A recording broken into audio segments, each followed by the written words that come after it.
Revenge films. My name is Taylor Skillman. I live with my husband and my son, who is in the second grade, and we are a happy family of 3. My husband and I were both originally from Texas, but because of my husband's work, we are now living in Minnesota. Time flew by, and we were already about to finish our 4th year of living in Minnesota. When we first moved here, I didn't know anybody. It was full of doubts for both myself and my son. Even then, the only reason why I have been able to enjoy my time in this unknown land was thanks to none other than our wonderful neighbors, who have always been quick to lend us a hand. That's right, all the people living in our little neighborhood were truly great people. Well, with the exception of one certain person. That was a woman and a fellow mom by the name of Rebecca Cooley. She lives right across the road from our house, and we share a road in between us. She may live directly across the street, but Rebecca's house was huge, about 3 times the size of ours. The Cooling family was well known around the town to be quite wealthy. The wife, Rebecca, was always bragging about her time earning a high salary when she was living in the city however many years ago. Using the fact that she came from the city and the fact that she had a little bit of money under her belt, she would often call the rest of us normal people peasants and try to establish herself as always being above us. Oh, well, Miss Skillman, where did you get that down coat? Oh, you mean this one? Well, I got it at TJ Maxx. When I said that, Rebecca would proudly show off her coat plastered with a brand name logo and seemingly wave it in front of my face. Oh, you mean that discount store that claims to sell nice things at a cheaper price? Even though it's cheap to begin with? Aren't you embarrassed to be wearing something so cheap? She points and laughs. Here we go again. Not really, it's not embarrassing. And seriously, what's with your skin? It looks like it's covered in sunspots and wrinkles. Are you using proper sunscreen every day? I don't know whether it's proper or not, but I do use sunscreen every day. These actually aren't sunspots though. They're freckles that I've had ever since I was little. And this is exactly why I don't like peasants who come from their small towns. You wear your cheap clothes and you use cheap skincare and cheap makeup, and your skin just gets older and older. And the poverty is written all over your face. And to not even be embarrassed by any of that, and have the nerve to walk around outside. That would be unimaginable in New York City. Honestly, quite the disgrace. Please don't even think about coming anywhere near my house looking like that, okay? Even if you tell me not to come near your house, I do live across the street, you know. Anyway, I better get going. I have plans to get dinner with the wife of Mr. Smith, an influential person in the area. Bye-bye. No matter what I would try to say back to her, Rebecca did not have an ear for listening to what anybody else had to say. What's worse is that Rebecca would try to leave her son Ricky with us whenever she had plans. I'm about to go to the spa. When Ricky gets home from school, would you mind letting him into your house and letting him play with your son over there? You can't just tell me to do that all of a sudden. Our family has plans too. Oh, come on. We live right across the street from one another. Be a good neighbor. No, but when my son gets home, I need to take care of him too after his school lessons today. What? Did you just say after-school lessons? Your family is so poor, and yet your son has after-school lessons? How spoiled. Anyway, that's fine. It can be after you go drop off your son. But please, make sure you look after Ricky. I'm going to go now. Bye. What? In the end, Rebecca went straight to her spa appointment as scheduled without any regard for her son or my family. When I came home from dropping off my son off at his lesson, I saw that Ricky had come home from school, and he was sitting in front of the door to his giant mansion and crying. I felt really bad for him, but I knew if I let him into our house once, that Rebecca would say, "Can you take him again?" keep asking us over and over again to look after her own son. As much as it pained me, I decided to leave him there. But it turns out that the other neighborhood saw him and had called the police, and Ricky was taken to the local police station. Because of that incident, Don't be such a disgrace to the neighborhood! And poor Ricky, having to deal with the consequences of your actions! What's wrong with you?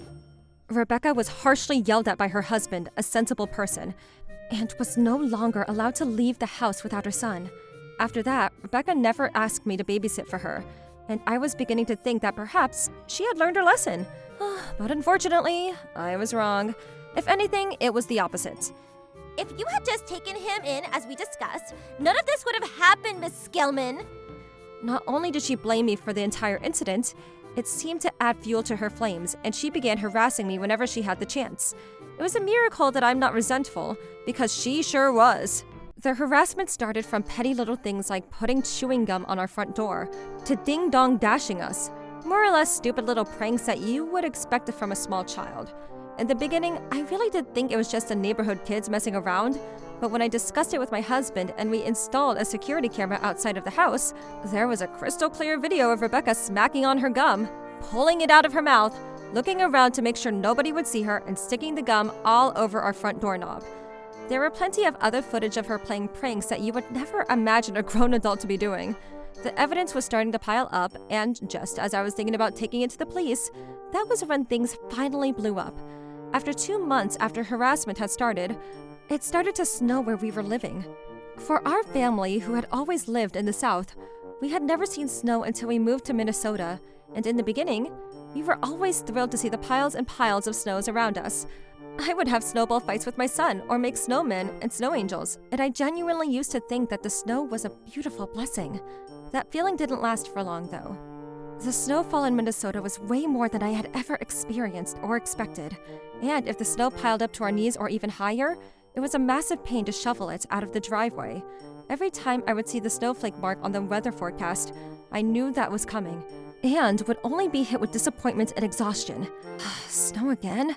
On the days that the snow would pile up, we wouldn't be able to get to the car or get the car out unless we shoveled the front door and driveway.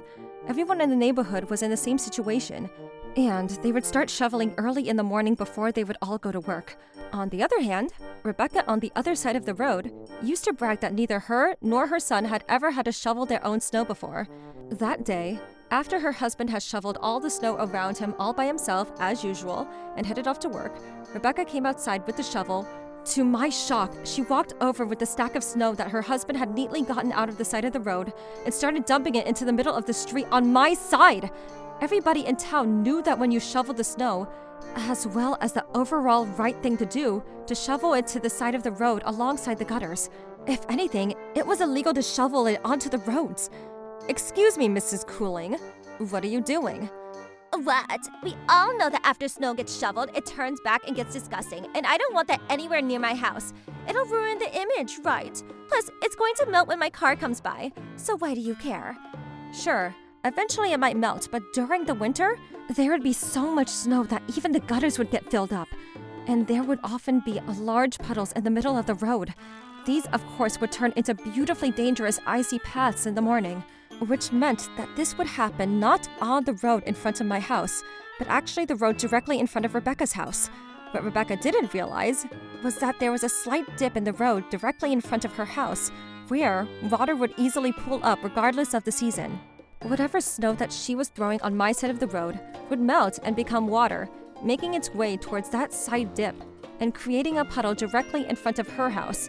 Of course, Rebecca's husband knew this, and that's why he would strategically shovel the snow every single day. But as soon as he left for work, Rebecca would come out and throw that snow over to my side of the road. She continued doing this every day that the snow was piled up. The snow would melt and then drain over to that dip and create a puddle, which would again make a large icy patch on the road. It would snow again, and this process was repeated until eventually, a few days later, a massive ice patch with an extremely uneven and bumpy surface had formed right in front of the house. Lo and behold, a large dump truck lost its control over the ice patch, and the driver didn't stand a chance against the bumpy surface, and it ran straight into Rebecca's house. Because the snow hadn't stopped and there was a small layer of it covering the ice patch, nobody had even realized that such a large sheet of ice had formed, and thus the incredible ice patch that Rebecca had created through her hard work of trying to harass me was discovered by a large dump truck. It had become so solid that it could even maintain the weight of such a truck. As I mentioned earlier, shoveling snow onto the road was a violation of the local traffic laws, and as a result, Rebecca was taken in by the police. Rebecca tried to testify to the police that I was only shoveling snow, that's all. But, thanks to the security camera that we had installed on our front porch, There was footage of her grinning as she intentionally dumped the snow onto my side of the road, and no matter what excuses she tried to give, she couldn't get out of it.